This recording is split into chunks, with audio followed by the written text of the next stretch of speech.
Ჩვენ ბრუნდებით პირდაპირ ეთერში ამ დროისთვის არსებული ბოლო ინფორმაციებით ოპოზიცია მთელი ქვეყნის მასშტაბით ზეიმობს გამარჯვებას. კვლავ უამრავი ხალხია შეკრებილი თბილისის მთავარ მოედანზე. რუსთაველის გამზირზე უკვე დიდი ხანია გადაკეტილია საავტომობილო მოძრაობა. თავისუფლების მოედანზე კონცერტით მიმდინარეობს. ყველა ერთად ელოდება CSKO-ს წინასწარ მონაცემებს, რომელიც პროცენტების გამოქვეყნებას ღამით დაიწყებს. ლანა ბერიძეა თავისუფლების მოედანზე, მას პირდაპირ ეთერში ვთავთ. ლანა. ნათია დიახ, ჩვენ ახლა ვიმყოფებით თავისუფლების მოედანზე, სადაც კოალიცია ქართული ოცნების მხარდამჭერები არიან შეკრებილები. ალბათ გესმით, სცენაზე არიან შეკრებილი ლიდერები, ულოცავენ ერთმანეთს გამარჯვებას, არის მუსიკა და ამასთან არის გადაკეტილი რუსთაველის გამზირი, სადაც ავტომობილებით არის გაბმული სიგნალი და კოალიციის მხარდამჭერები ზეიმობენ ეგზიტ პოლების შედეგებს. ჩვენთან ერთად იმყოფება კოალიციის წევრი, დიდუბის მაჟორიტარობის კანდიდატი ბატონი ვახტანგ ხმალაძე. ჩვენ შეგვიძლია ბატონ ვახტანგს პირდაპირ ეთერში გავესაუბროთ. ბატონ ვახტანგ, რომ გითხრათ, აქ შეკრების მიზეზი და თქვენ მიმართეთ თქვენ მხარდამჭერებს წენიდან ეგზიტ პოლების შედეგები არის ხოლმე საკმარისი იმისთვის, რომ კოალიციამ უკვე ესეთ ფორმით იზეიმოს გამარჯვება. ეგზიტ პოლის შედეგები გასაკვირველია, ფორმალურად საკმარისი არ არის.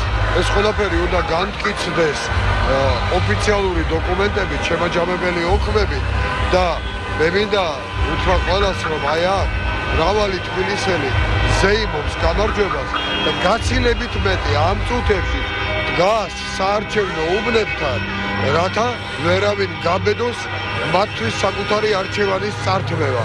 და ეს არის საწინდარი იმისა, რომ ჩვენ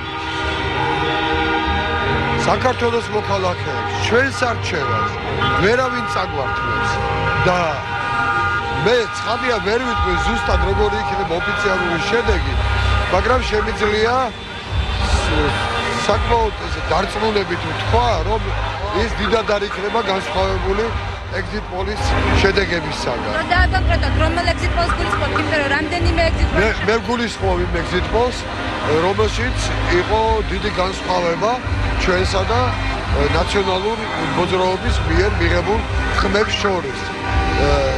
წინა დღეებშიც, აი რაც ხდებოდა ჩემს საარჩევნო ოლქში, თბილისში, რაც ხდებოდა, დაახლოებით ასეთი შედეგის მოლოდინი ჰქონდა.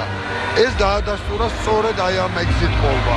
ბატონ ვახტანგ, რაც შეეხება დღეს საღამოს საქართველოს პრეზიდენტმაც გააკეთა უკვე განცხადება, მან განაცხადა, რომ ქართულმა ოცნებამ პროპორციული სიით არჩევნები მოიგო, თუმცა მაჟორიტარებს რაც შეეხება ამბობს, რომ ამ შემთხვევაში ლიდერობს ნაციონალური მოძრაობა.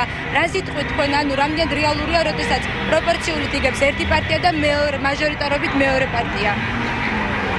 ზოგადად ჩვენ ისეთი არასამართლიანი საარჩევნო კანონმდებლობა გვაქვს, რომ ასეთი რამ შესაძლებელია. თუმცა ვიტყვი იმასაც, რომ ამჯერად იმდენად დიდი იყო ქართული ოცნების მხარდაჭერა, რომ ეს არ უნდა მოხდეს. გასაკვირველია, რაღაც ნაწილის მოგება ხელისუფლებას შეუძლია, ეს ეხება სამცხე ჯავახეთის ნაწილს, ქვემო ქართლის ნაწილს, ზოგიერთ ისეთ ადგილს, სადაც ხელისუფლებამ ჯერ კიდევ შეეძლო თავისი ადმინისტრაციული რესურსის გამოყენება, მაგრამ უმეტეს საქართველოში ეს ასე არ იქნება და აგერ სულ ცოტა ხანშიც გამოჩნდება როგორია ოფიციალური შედეგი.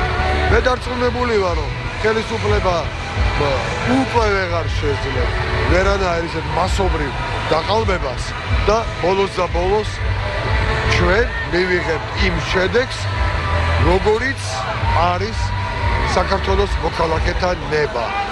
და ბოლოს შეკითხვა ბატონ ვახტანგ, განწყობებში ჩვენთან ერთად მოყოფილიყო ბატონი სეზარ სუბარი, თუმცა მან დატოვა თავისუფლების მოედანი, ეს დაურეკეს და უთხრეს, რომ ხაშურსა და დუშეთში ხდება უბნებზე შეჭრა. თუ გაქვთ ამის შესახებ ინფორმაცია, რა ხდება რეგიონებში?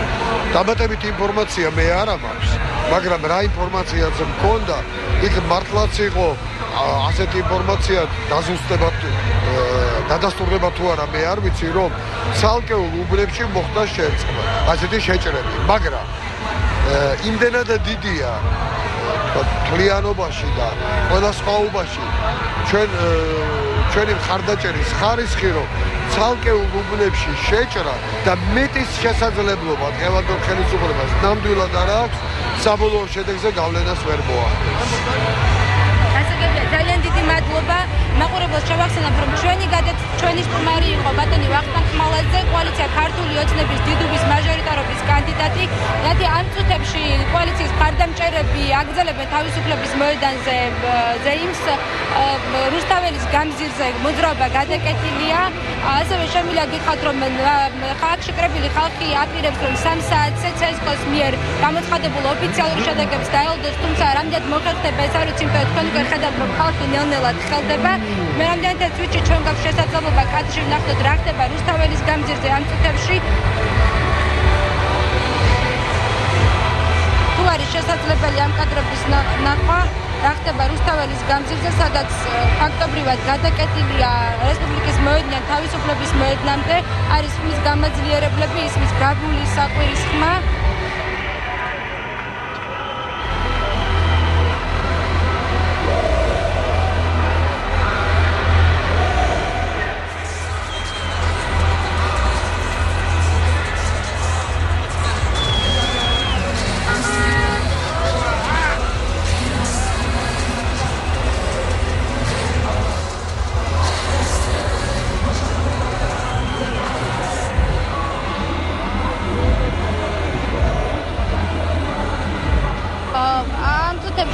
ამ დროისთვის სულ ეს იყო, თქვენ ხედავთ კადრში, რომ ხალხი აქ რჩება, მაგრამ ნელ-ნელა უნდა აღინიშნოს, რომ ხალხის რაოდენობა იკლებს. შესაბამისად, პირველადი განცხადება, რომ ცესკოს ოფიციალურ მონაცემებს საზოგადოება აქ დაელოდებოდა, არ ვიცი რამდენად მოხერხდება. ნათია, ლანა, დიდი მადლობა, ეს იყო პირდაპირ ჩართვა თავისუფლების მოედნიდან.